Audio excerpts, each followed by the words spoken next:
All right.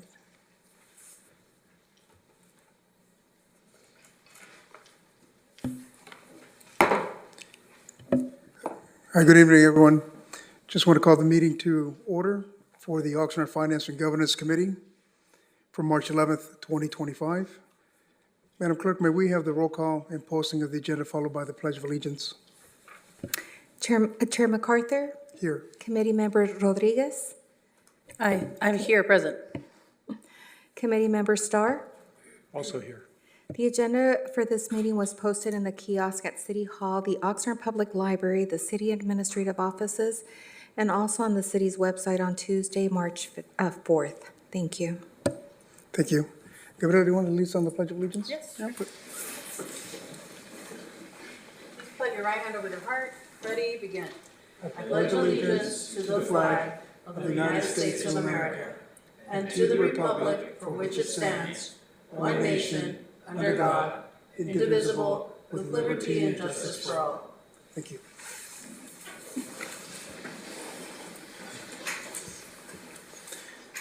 The next item on the agenda is public comment. Madam Clerk, do we have any one signed up for public comment? Yeah.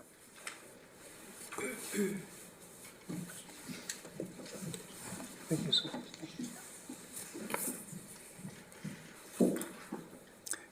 We'll start with Ray Blutel, followed by Diego Magaña. Hi, Mr. Blutel. Good evening, thank you. Good evening. Committee Chair, committee members. Last week I spoke regarding the Oxnard Public Safety Managers Association benefit package and the financial input stated value. However, I'm afraid my message had been misunderstood by the majority of the council members.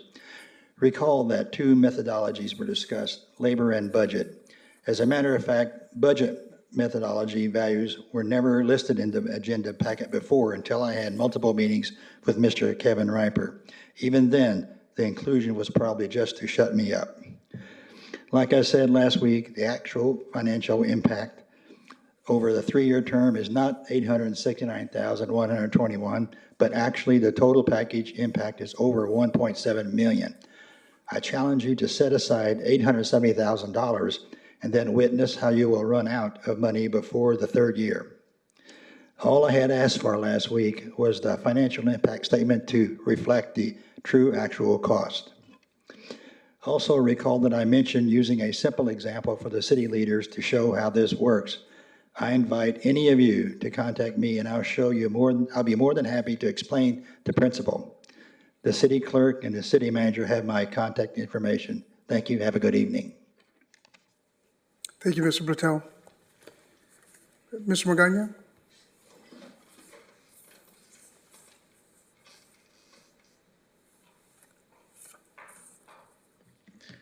Good evening, City Council. Good evening. My name is Diego, and I am the founder and executive director of Mini Nature Reserve, which is a portmanteau of the words miniature and nature reserve. And we work here in Oxnard, started in Oxnard, and we are here to restore nature and urban environments. We do this by growing locally native plants out of our community nursery, and then educating the public on how to plant them out in the city in these guerrilla gardens. But I'm here today because I wanted to ask that the city consider establishing a more formal relationship with us. And if anyone is interested, please reach out to me. I'd love to start that conversation. And that could just mean with like communication or looking for grants together.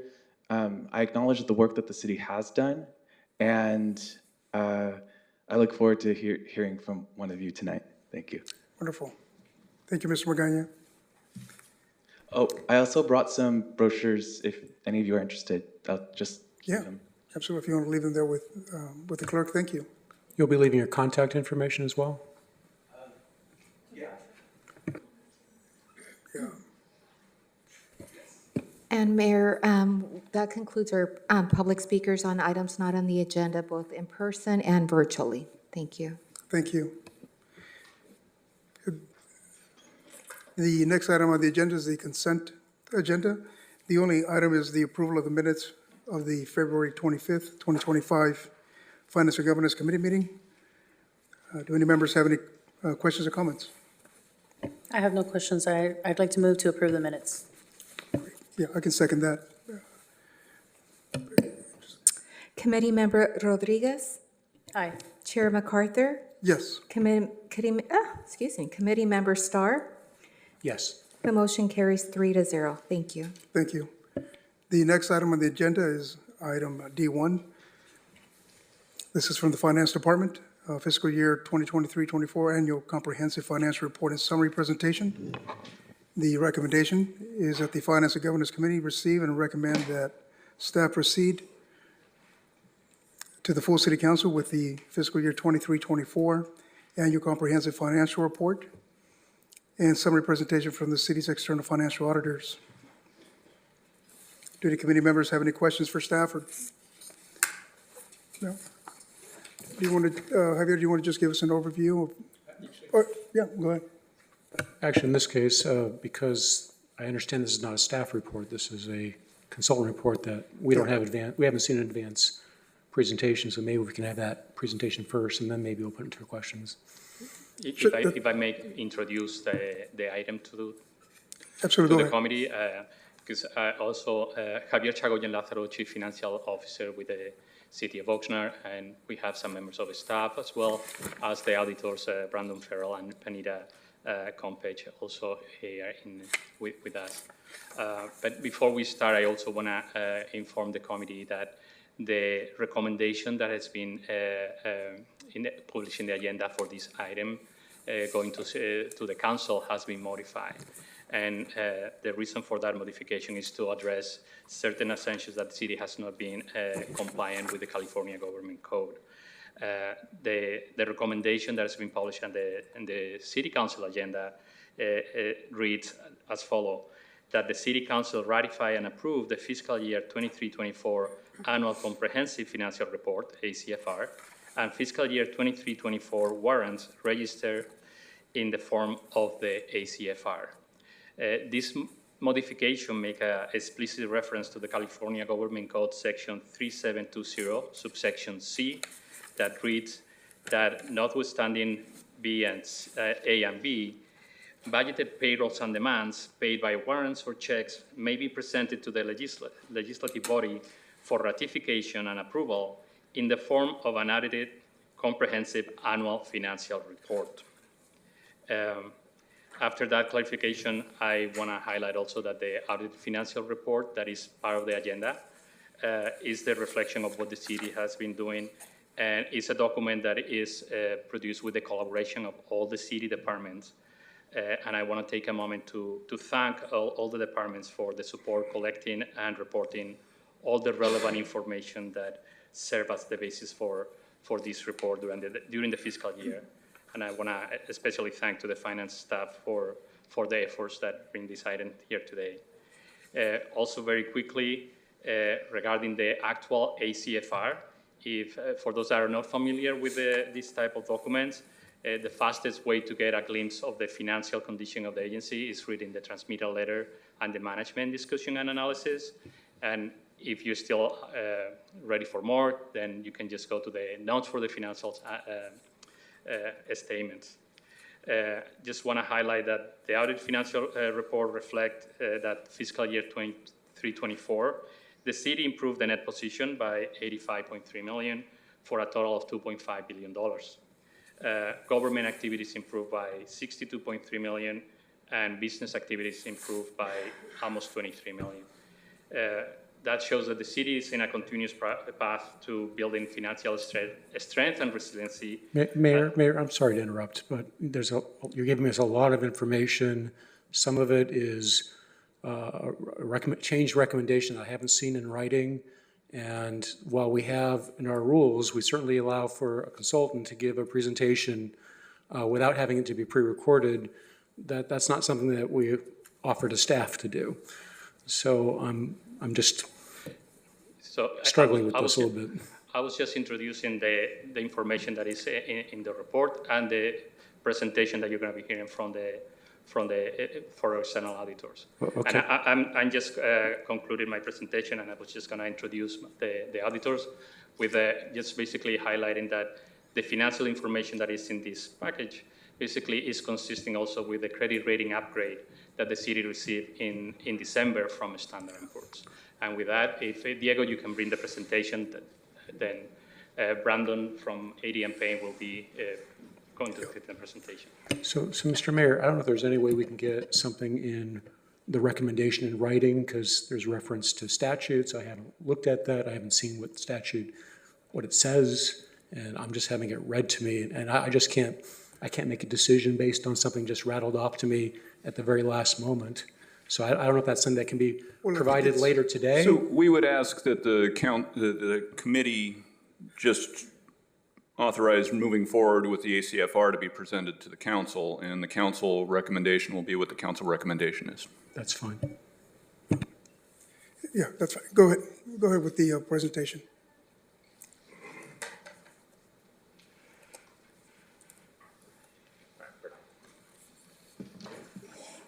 Good afternoon, or good evening, I guess. Thank you for having me. My name is Brandon Farrell. I'm an audit partner at ED & Payne. And we have concluded the audit for the city for June 30th, 2024.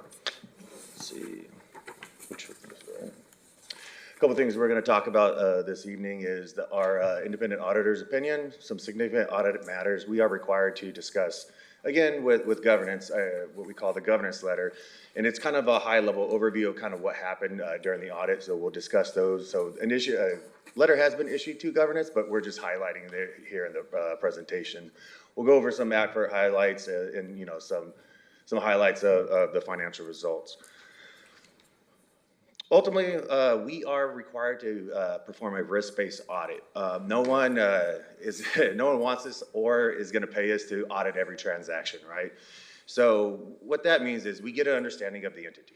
We assess internal controls, we test internal controls, and then we assign risk based on our assessment, and then we concentrate our audit procedures just on that.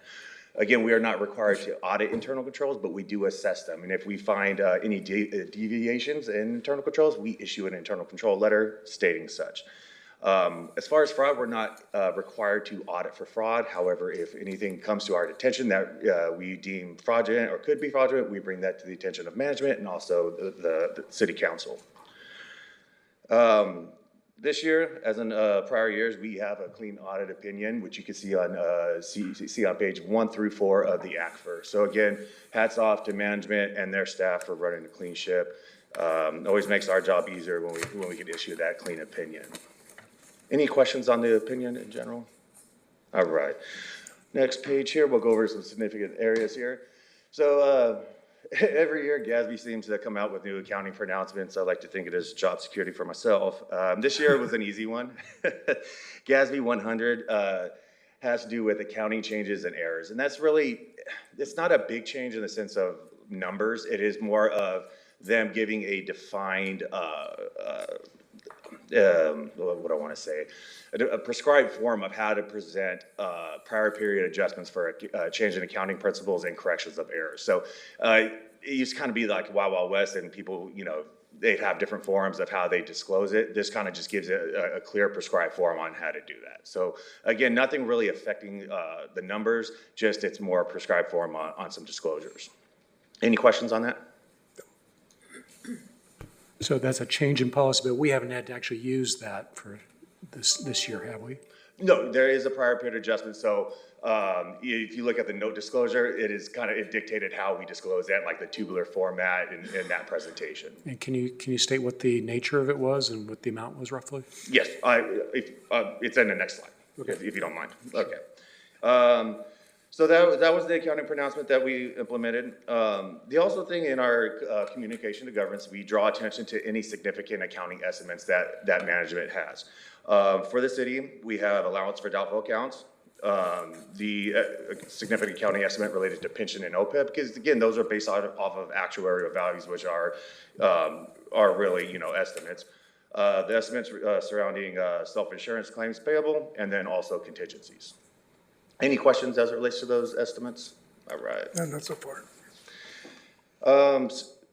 We also draw attention to significant disclosures within the financial statements. Again, disclosures, note disclosures to the financial statements provide further context to information that is in the basic statements.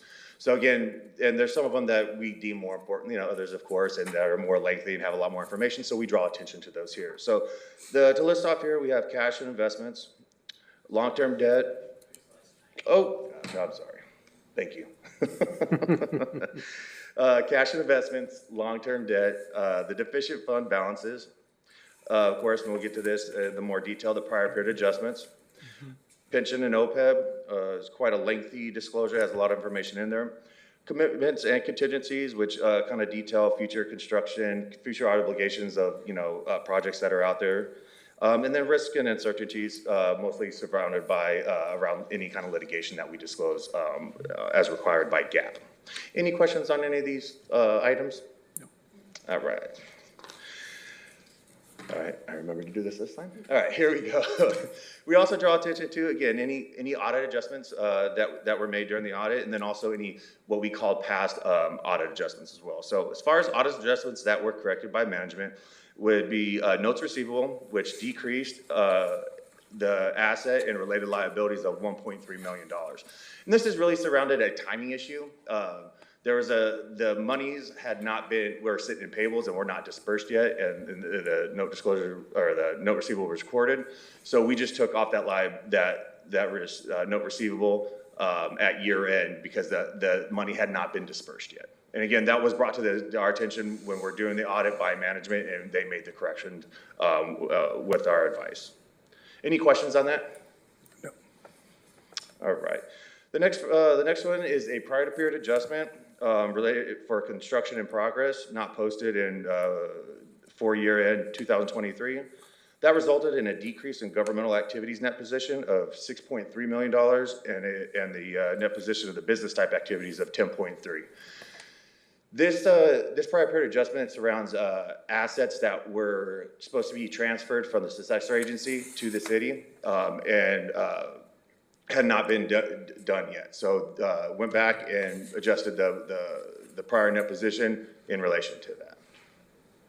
Any questions on that one? It's a big number, so. I'll have to read that. Okay.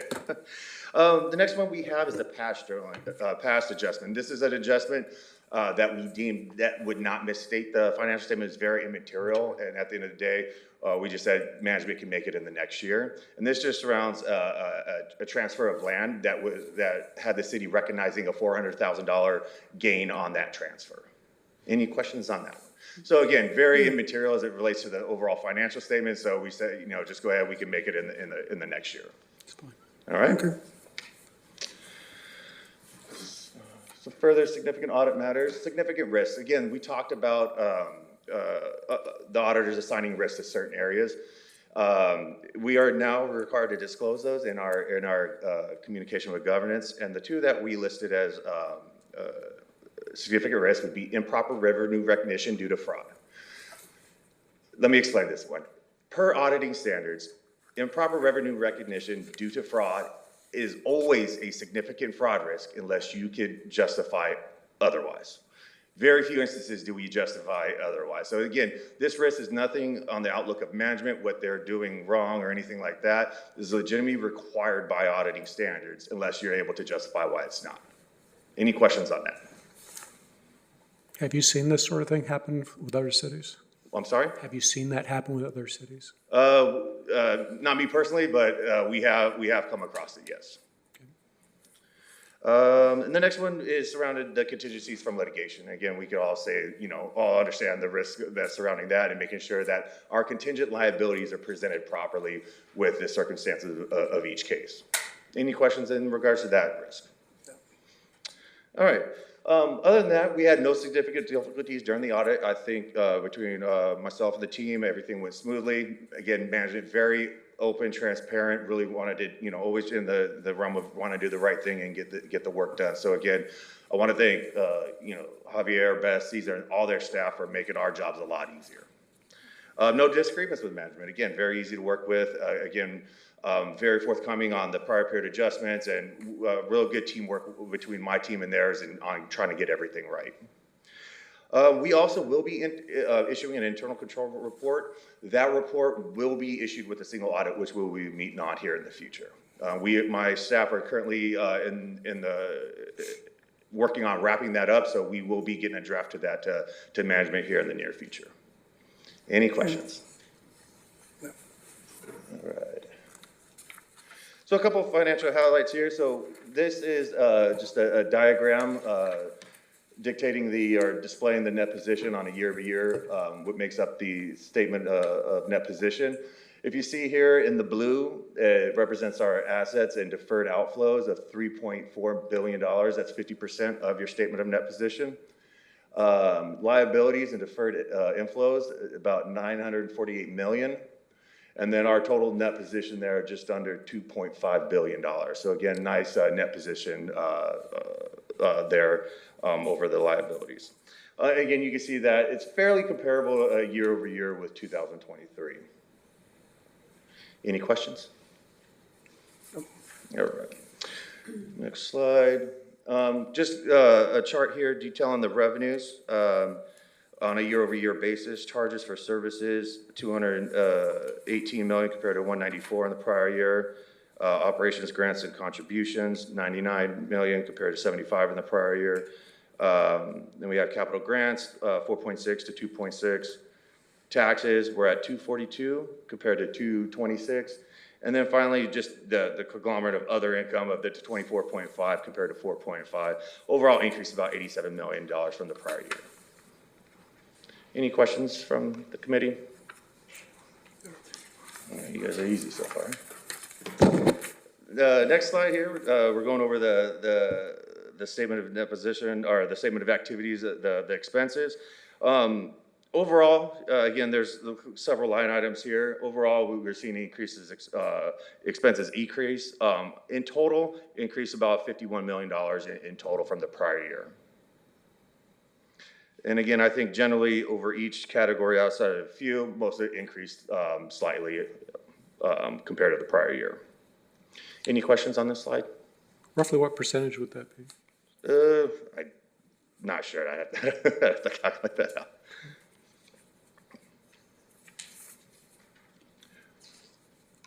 Next slide here, so just to give some further context, on the government-wide is presented in two columns. We have governmental activities, and then we have business type activities. Again, your business type activities include your water, wastewater, environmental resources, the golf course, and the Oxnard Housing Authority. Here is a version or some charts related to the business type. So you'll see here we have the water, $61.1 million compared to the expenses. So let me describe this, I'm sorry. The blue graph is revenues, and the green graph part or chart is the expenses. So you can see $61 million compared to $54 million in expense for water. Wastewater had revenues of just under $46 million compared to expense of a little over $35. Environmental resources had revenue of $48 million compared to $58 million in expense. The golf course, $7.5 million in revenue compared to $6.8 in expense. And then finally, the housing authority is just under $40 million of revenue and $41.4 million of expense. Any questions? Next slide. So that was the business type. We're getting here into the governmental funds of the statements. And again, this is a chart representing what represents the classifications of the fund balance. This is designated into assigned, committed, restricted, and unassigned. So you'll see the different dollar amounts and the percentages that make up the total fund balance in those respects. And again, just if not familiar, assigned fund balances are constrained by government intent. Committed, used for specific purposes that are designated by council action. And the restricted are for purposes restricted by third parties. So if you had grantors, things like contributors or things like that, that restricted it for certain purposes, that would be restricted. And then unrestricted is just everything else. So you can see the comparison year over year between those classifications. Any questions on this chart? Can you go again? You said the difference between assigned and restricted was what? I know restricted when you're allocated for a specific So purpose. assigned would be constrained by government intent, if you intend to use it if management or they intend to use it. Committed would be if council made, enacted a law or enacted action to say, no, we're using this money for that. And then restricted would be an outside party making the restriction. So kind of just different levels of restriction there. Okay, so it's just the different ways that we're earmarking the dollars? Yes. Whether we're doing it ourselves by law or That by a is third party? correct. Thank you. Yes. So just to be clear, the part of the pie that isn't restricted is all unrestricted, but very. I'm sorry? Are all these unassigned, assigned, and committed, they're part of unrestricted, but just with certain? The unassigned would be the unrestricted.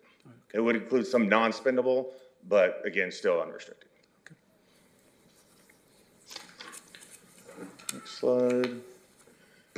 As far as the general fund here, just going over some revenues and expenses here on a chart. For 2024, the general fund had $265 million of revenue compared to $180 million of expense. And you compare that to prior year of $241 million and $175 million in comparison. Any questions on the general fund? All right. A further breakdown of the revenues of the general fund on a year-over-year basis. We had property taxes in the current year of $72 million compared to 68 in the prior year. Sales tax of $135 million compared to $129 million in the prior year. Other taxes, which is again just all the miscellaneous other items, taxes that are on the statements, year over year, $18 million compared between the two. Charges for services, $13 million compared to $12 million, and then all other charges categories here, $27 million compared to $14 million. Any questions on this one? All right.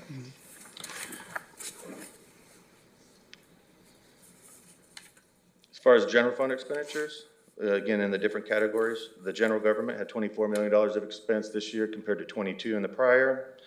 Public safety had $116 million compared to $111 million in the prior year.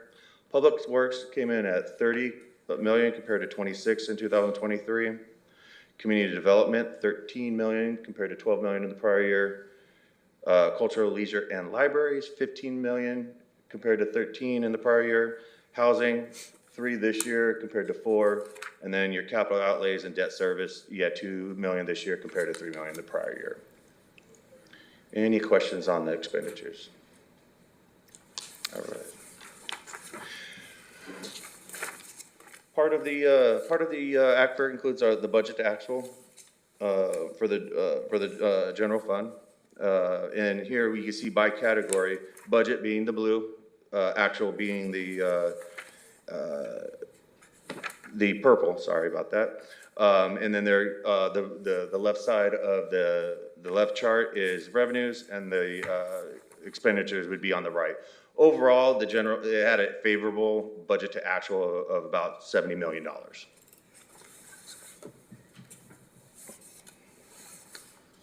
Any questions? All right. Again, thank you for having myself and Edie and Payne as your auditors. If there's any other questions, feel free to ask them now. I'll do my best to answer them. Thank you. Madam Clerk, are there any speakers on this item? Chair MacArthur, we have no public speakers in person or virtually. Thank you. Thank you. Any committee members have any questions or comments to make? I'm sorry, we got. No, I was just asking. Oh, committee yeah, members. okay. No, I mean, it's pretty straightforward. Okay. So just so I'm clear, your firm is working on the single audit report? Correct. Okay. Yeah, nearly complete. We were just talking about getting a draft hopefully early next week. And who's the partner in charge of that? I am. Okay, thank you. Okay. All right.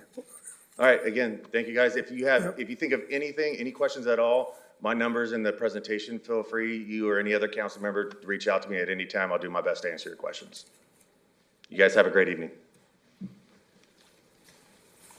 Thank you for that presentation. That was pretty straightforward. I mean, I make a motion that we move this to the full council as recommended. I second that motion. Thank you, Madam Clerk, for the vote. Chair MacArthur, Yes. Committee Member Rodriguez, Aye. Committee Member Starr. Yes. The motion carries 3-0. Thank you. The next item on the agenda is item D2, Community Development, Subject Planning Commission stipend discussion. The recommendation is that the Finance and Governance Committee, one, determine whether to recommend to the City Council the provision of a monetary stipend for members of the Planning Commission in recognition of the service, and two, if the committee recommends a stipend, provide specific recommendations to the City Council regarding the details of the stipend, such as the amount and whether it should be paid on a monthly basis or per meeting attended. Any members have any questions of staff on this item before we proceed to a discussion on it? No? Okay. You just give us are you able to give us an overview of what is being proposed? Sure, I can give a brief overview. So before the committee today is a request for direction on whether or not to provide a stipend to the Planning Commission. The Planning Commission did approve a resolution which was then brought to the City Council previously at the end of last year, where the council at the time directed staff to look into this and to bring it to the committee. So as you noted, staff is looking for direction as to whether the direction on whether or not to proceed with the stipend request, and if the committee does recommend that, providing direction on the amount of the stipend as well as how the stipend should be provided, whether it's a monthly stipend, whether it's a per meeting stipend, and also whether or not attendance at the meeting would be required in order to receive that stipend. And I'm available if you have any questions. Thank you. And just in your analysis, I know we read the report, each of us, I saw that there was some research done on various cities as to whether they do a monthly stipend or attendance. Can you just give us an overview of what you found to be the general mean or the average of the cities you researched? Sure. So in general, we found that most cities, at least of the ones surveyed, did provide some type of stipend. Primarily, it was a per meeting stipend, and most did require attendance in order for the commissioner to receive that stipend. So that's generally kind of the direction that staff would look if they were looking, or if the committee was looking for direction from staff. Thank you. Councilman Stark, do you have a comment? Just one question I have is, if we were to adopt some sort of stipend, currently right now we do charge people to, in some cases, to appeal matters to the Planning Commission. Would those charges then be part of the costs that be charged to those applicants? So the appeal fee is currently part of the adopted fees for the city. So the potential stipend, staff has not looked into where that funding would come from. If the direction is given to proceed with this, then part of that additional research would be identifying where that funding source would come from. But the fees for the appeal are based on essentially staff's time to prepare that typically. But in your mind, it wouldn't include the stipend if it were put into place? So I think you're getting into the nuances of setting a fee, establishing a fee. So, we'd need to look at that further, whether the cost of the council chambers and the electricity during an appeal hearing is factored into the fee now. So that would be something that we would discuss with our fee consultants. So one thing I noticed in your presentation was that you said that there were some places that didn't even have a planning commission, like Port Hueneme, I think, was one. And I was just wondering, maybe a comment from our city attorney about why we happen to have one and others don't. So it's not a legal requirement that there be a separate planning commission that is established and appointed. And in fact, the city of Oxnard has gone back and forth over the decades, not while I have been with the city, but I know from just looking at past records that at one time the council did serve as the planning agency. But that being said, most cities that I have, or all of the cities I've worked with, had an active planning commission, and most cities I'm aware of do as well. City Manager, are you able to talk about just the benefits in your experience of having a planning commission? Yes, the only thing I would add is it's mostly having to do with being pragmatic about the size of the city and the volume of the work and the number of meetings that it would be required. Thank you. Councilwoman Rodriguez, any questions, comments? No, I don't have questions. We'll get into we've got a public speaker on this item. Ron, are you able to come up? Is he the only one, Madam Clerk? Okay. Thank you, Chairperson MacArthur. Before we begin the time, I'm going to have the presentation brought up so that, thank you very much, City Clerk. Good evening, Chair MacArthur, members of the Finance and Governance Committee and staff. My name is Ronald Arwejo. I'm the Chair of the Planning Commission, and in accordance with Rule 10 of the Rules and Procedures of the Planning Commission, I'm speaking on behalf of the Planning Commission in my remarks to you today. Before I continue further, I want to deeply thank the community development staff for processing this resolution to get to this point thus far over these past 6 months. The Planning Commission is requesting that the Finance and Governance Committee recommend to the City Council to adopt an ordinance to amend Sections 296 and 297 of the Oxnard City Code as detailed in Resolution Number 2024-22, a resolution of the Planning Commission of the City of Oxnard pertaining to compensation for members of the Planning Commission that was passed by the Planning Commission on August 15, 2024.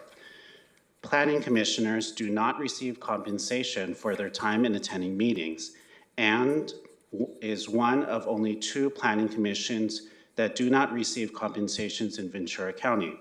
In order to encourage qualified persons to become members of the Planning Commission, it is prudent and logical to offer compensation to current and future members to increase retention and applications to serve as a member. All the current Oxnard Planning Commissioners are not serving a second consecutive term, an exception in Ventura County, in which bodies as of last year have at least 1 member serving their second consecutive 4-year term.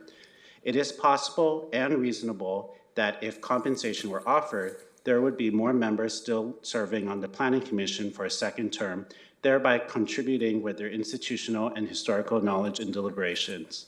I'll go briefly on the Planning Commission stipends in Ventura County, Oxnard on the left, Kern County, Los Angeles County from those who responded to me, Planning Commission Santa Barbara County, and the ones on the left are those that are 0 with this county and the adjacent counties. Offering a modest compensation to current and future members is in the best interest of the city to improve the retention and recruitment of qualified persons to become Planning Commission members, and that those members are compensated comparably to Planning Commission members of other cities within Ventura County and the surrounding counties of Kern, Santa Barbara, and Los Angeles. The Planning Commission urges that the Finance and Governance Committee recommend to the City Council to adopt an ordinance as detailed in Resolution Number 2024-22, passed by the Planning Commission on August 15, 2024. While not part of the official staff presentation, I am available and additionally invite you to ask any questions of me as one of the representatives of the Planning Commission. Thank you. just want to ask you a question, Ron, while you're still up here. Is your suggestion that a stipend of $150 per meeting is reasonable? Yes, Chair MacArthur, on my ninth Yes. On my ninth slide, with the proposal as in the resolution passed by the Planning Commission, if there was a $150 meeting for Oxnard, using a per capita amount, we would still be on the lower end of the Planning Commissions. If you just use a per monthly or per meeting, Simi Valley has a monthly stipend of $543 per month, and they usually only have one meeting or two meetings every 3 months. And so I believe that this is probably on the lower end, but I do agree that that because it is new, I think this is reasonable. When you do go into your deliberations, if you are unsure of the stipend amount, I would request that you recommend to the City Council to insert a blank in there to preserve the scope of the range of amounts that can be considered by City Council. Thank you. I appreciate it, Ron. Thank you. Councilmember Starch, you have a comment? Yeah, just kind of in general. I mean, I'm a big believer in volunteerism. To me, it just feels strange to pay somebody who's a volunteer. We don't pay people to become neighborhood council chairs, various commissions. Some of you know that I personally don't take the salary that's offered to me as a council member because it's what I believe is right. I think that what we do is in exchange for your volunteerism, you get a bigger say over what happens in the city. And that to me is what the exchange is. And I know that in the past, we've had planning commissioners that have served for decades. In fact, I remember Bert Perla mentioning one gentleman who died recently who had spent a long time on the Planning Commission. And if we're having issues with retaining people, maybe it's because we're limiting them to 2 terms in some cases. Maybe it's because we don't do a really good job of advertising the fact that these positions are available. Because it's hard, a lot of people don't even know that CAGs are available for them to be appointed to. So I guess I'm not enthusiastic at all. My recommendation is that we not recommend, because I think you're setting a precedent, because before you know it, every person on a committee is going to want something. Well, I appreciate your comments, Councilmember Starr. I differ in the sense that I look at myself, my day starts at 7 o'clock in the morning and I'll be here till probably 10 o'clock tonight. And I also recognize we want young people that have full-time jobs and actually sacrifice the opportunity to earn potentially more money or maybe leave work early to come here to sit in a commission like the Planning Commission, that you look at the volume of paperwork that they've got to read and prepare, just like we do here. I think 150 is actually on the low end for the amount of work that they commit. And because otherwise, I think what we will end up getting is, folks that are committed, they're good, but eventually we'll get folks that do have the time, and they are probably our older generation that has already retired, that have the time to volunteer. But I personally would like to see more progressive, younger people involved in our government. And I think in order to do that is to compensate them for their time. I personally would move to support, and I appreciate Ron suggesting a lower end, being considerate that this is the first time we're doing it. So I would personally move to start at 150 per meeting myself. I would like to add to the conversation. I would second that motion, and something that I do want to share is I believe that the Housing Commission also gets a small stipend, I think $50 per meeting, if I'm not mistaken. Are there other committees that receive some type of honorarium or compensation? So my understanding is that the Housing Authority Board of Commissioners, which the council wears that hat, in including the tenant commissioners that are appointed. That is a statutory basis for that stipend. And city clerk can speak to whether there are any other currently. I know that in the past we've discussed that the former Community Development Commission, which no longer exists, had a stipend as well. Thank you very much for sharing that information. I am in support of compensating folks for the time that they spend. I also understand that this would be, I think, $25,200 per year, 7 members in a commission, and that's with the assumption that there's 24 meetings per year. Would it be a max of 2 meetings per month, or is that just the standard? Like, if there's additional meetings, are we saying that there's additional stipends? So, Or maybe, yeah. Generally, yes, it's limited to 2 meetings per month. On special occasions, there may be a special meeting. However, we have not had one of those, at least in the last 2 years. So it's unlikely that it would exceed that amount. Also, regularly, we have at least a few meetings here and there that are canceled. So generally, it would be that. However, there's not a guarantee that it would not exceed that if we did have all 24 meetings and 1 or 2 special meetings. Thank you. And I'm sorry, I think we have some committee members in the room. Like, on average, how much time would you say that you're spending on this committee work I think per this one for meeting? you, Ron, yeah. Sorry, yeah, if you wouldn't mind just clarifying, because I do see some compensations, a small stipend in terms of what it takes to be away from family, possible work opportunities, and I appreciate the diversity and representation throughout the whole city, right? So it's a privilege to be able, I'm fortunate enough that I can volunteer a lot of my time. That hasn't always been the case. Yes, Member Rodriguez. At least for chair, which does differ a little probably from the members, although I could probably give my perspective as vice chair. As chair, I usually spend between 1 to 4 hours on the weekend to review the materials and the procedures, another 1 to 4 hours on the Monday through Wednesday before, and obviously on Thursday, my workplace has been good to me in being flexible that I could come in at 6 a.m. instead of my usual 6:30 to 8 a.m. so that I could leave a little bit early and come here and get prepared. As vice chair to former chair Chavez, other than stepping in when he was absent, as member, I probably cut that preparation time in half.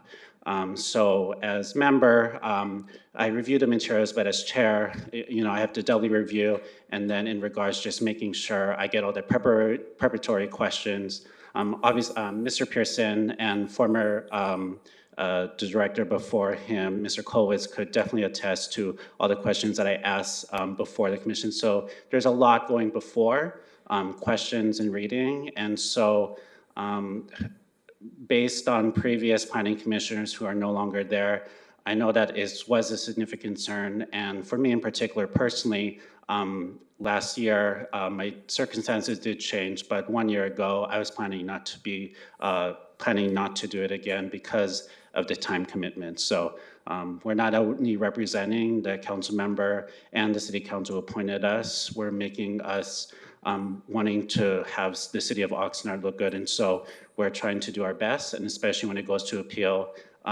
our quotes are, what we say are quoted in those appeals. So we take that very seriously. So thank you very much, Member Rodriguez.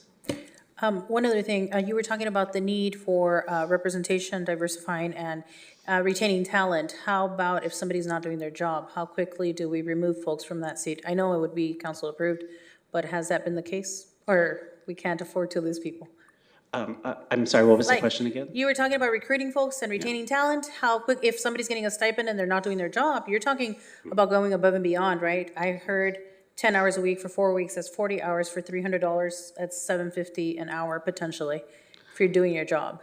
So if somebody's not doing their job. And I think council could right now there is a 3 consecutive absence limit in which the city clerk is notified, and then it goes to the city council in regards to that.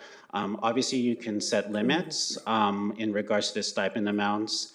You can do a per year cap, per monthly cap, and you are as flexible as you want to be. Some of the county and the city planning commissions do provide even mileage for their members.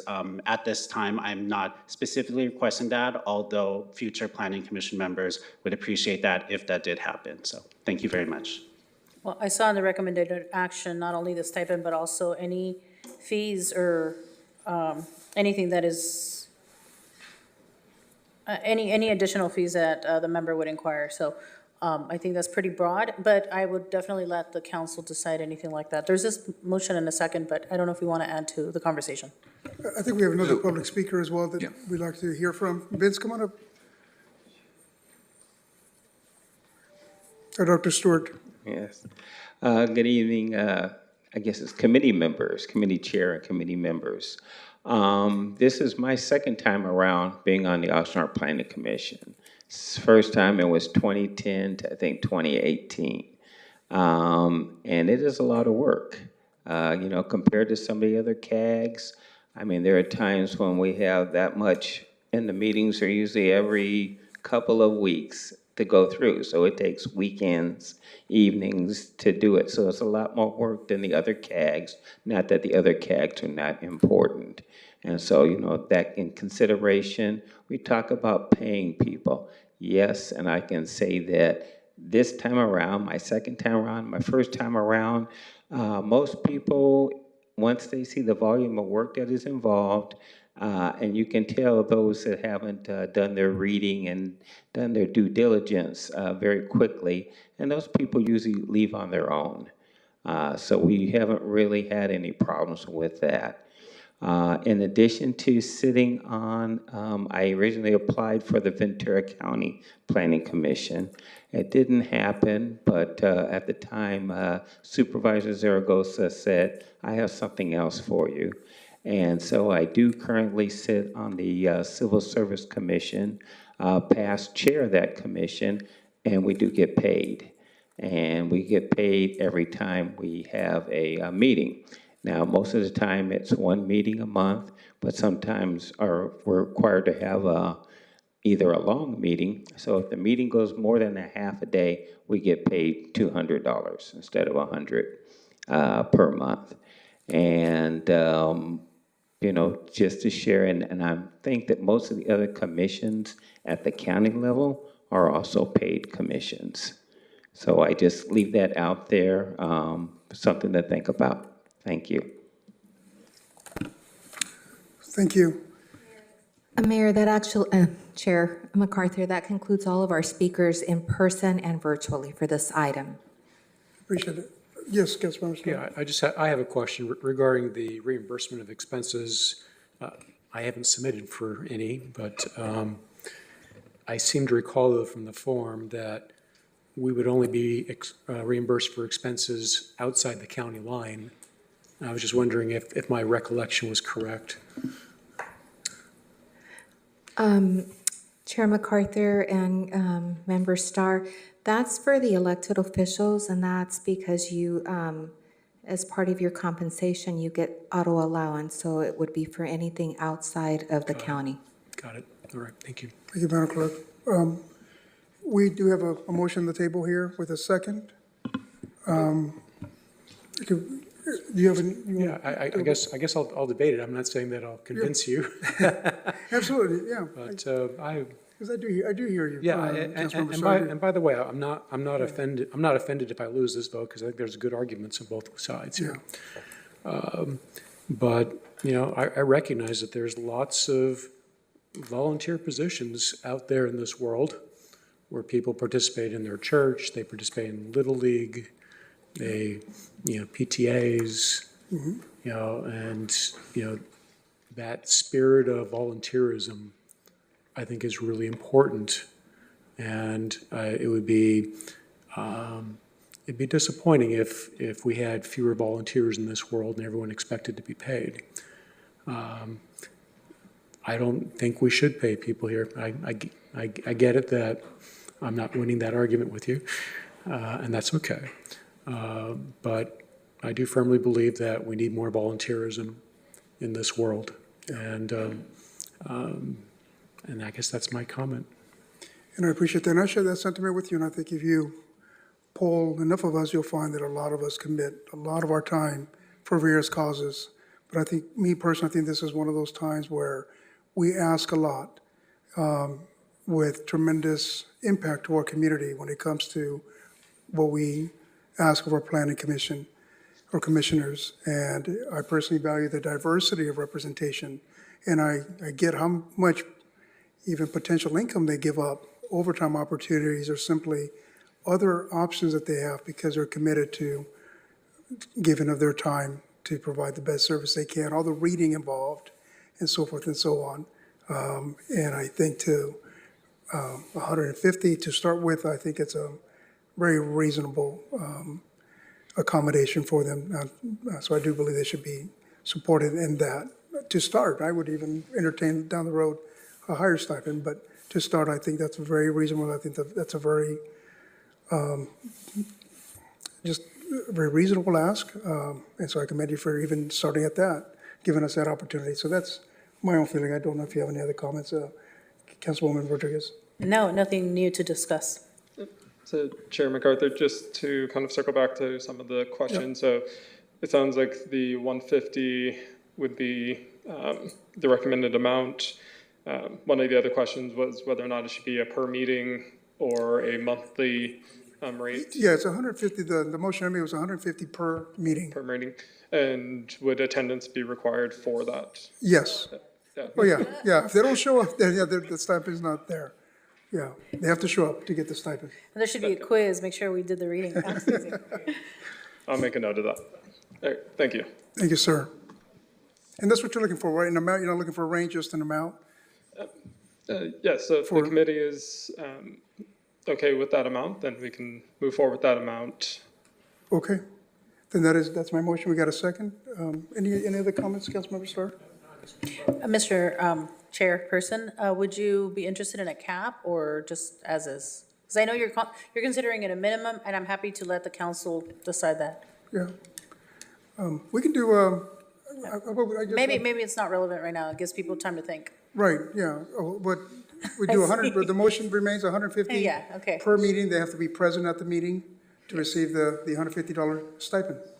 So just to be clear, when you give notice of an amount, within the scope of notice would be any amount between 0 and 150.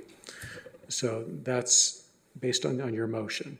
So as long as you're comfortable with that, it couldn't be above 150 at that meeting. I'm just simply saying that what the council could decide is limited to that range. If they wanted to amend, it can be no higher than 150 based on the motion that is on the table.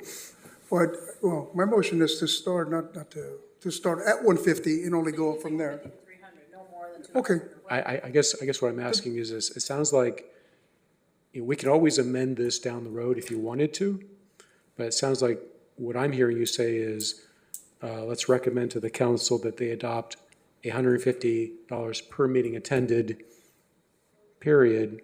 If down the road in 6 months, a year from now, you decide that you want to do a different amount or a higher amount, you can come back with a new motion to do that. that's correct. Is that where you're coming from? That's correct. Okay, so then the motion to establish it at $150 per meeting attended is appropriate. It That's accomplishes what you want to accomplish. That's correct. Thank you, Councilmember Starr. Sure. That's the motion on the table. If we can get the vote. Chair MacArthur, Yes. Committee Member Rodriguez, Aye. Committee Member Starr. No. The motion carries 2 to 1. Thank you. Thank you.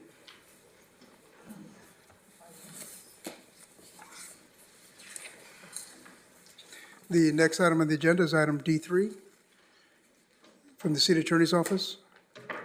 Committee bylaws revision. The recommendation is that the Finance and Governance Committee recommend that the City Council adopt a resolution amending the bylaws for City Council committees.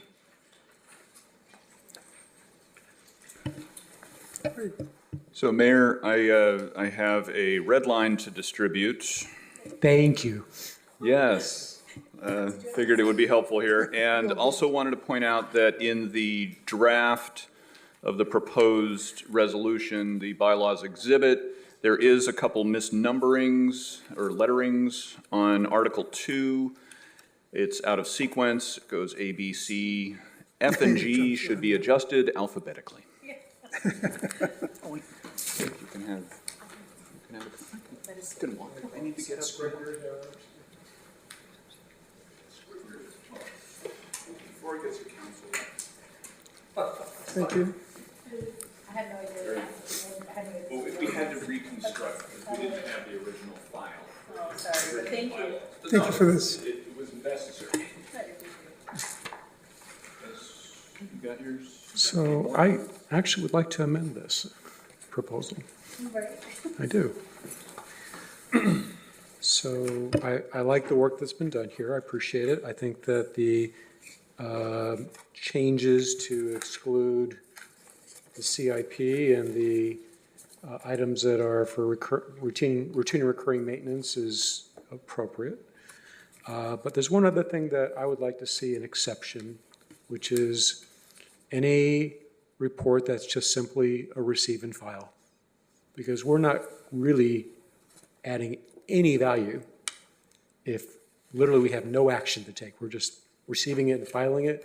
So it just delays it getting to the council for another week or so. So why go through the exercise of having a receive and file here when we're not going to make any recommendation to the council whatsoever? I believe the purpose of that is another opportunity for the public to get exposure to an item that will go to council. So it's more designed for transparency, the opportunities for public participation. Madam Clerk, are there any speakers on this item at all?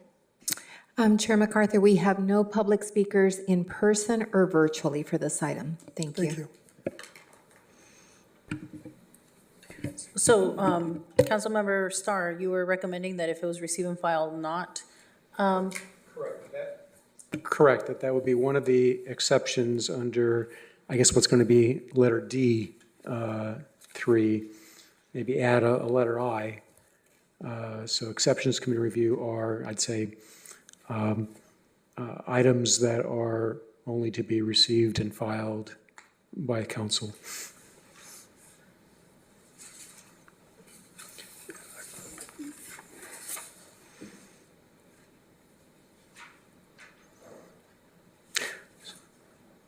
So I do understand the argument that this is one more opportunity for people to comment, but I've seen how many people comment at a committee meeting, and it's pretty far and few between. So I'm just not seeing any real value, and I just think it just slows down the process where it's not necessary. For the same reason that I think that the routine maintenance items also, I mean, we could argue that we should keep routine maintenance items because we want people to have opportunity to comment on those. But I think it's appropriate that it's something that doesn't have to go to us first. So to me, it just seems like a no-brainer to say, hey, if it's just a receive and file, just bypass the committee and go right to council. So that'd be my argument in favor. What are your thoughts on that, Councilwoman Rodriguez? I appreciate the additional time, but I'm okay if we don't do that to expedite the process, since we do have the sunshine ordinance, and it gives folks 12 days in advance to ask questions or provide feedback. So I would support if you created a motion. Yeah, I don't see any issue with that. It's just a receive and file deal. Okay, so you want to call the question on the amendment? Madam Clerk? Member Starr, Yes on the amendment. Chair MacArthur, Yes on the amendment. and Committee Member Rodriguez. Aye. The motion carries 3-0. Okay, anybody else have any other comments on this? I'm not thinking of any other amendment at the moment. I mean, I think you know my opinion on committees in general. And we know how you feel about that. Yeah. We know how I feel about that. So anything that reduces the number of items going to committee, I'm happy with. But I have no other recommendations at this time, so I would move the question on the motion as amended. Second. Yeah. Madam Clerk, can we get a vote? Committee Member Starr, Yes. Committee Member Rodriguez, and Chair MacArthur. Yes, And the motion carries 3-0. thank you. And unless there is any items for future agenda, is there any? If not, then without objection, we are adjourned. Thank you. Thank you, Mayor. 6.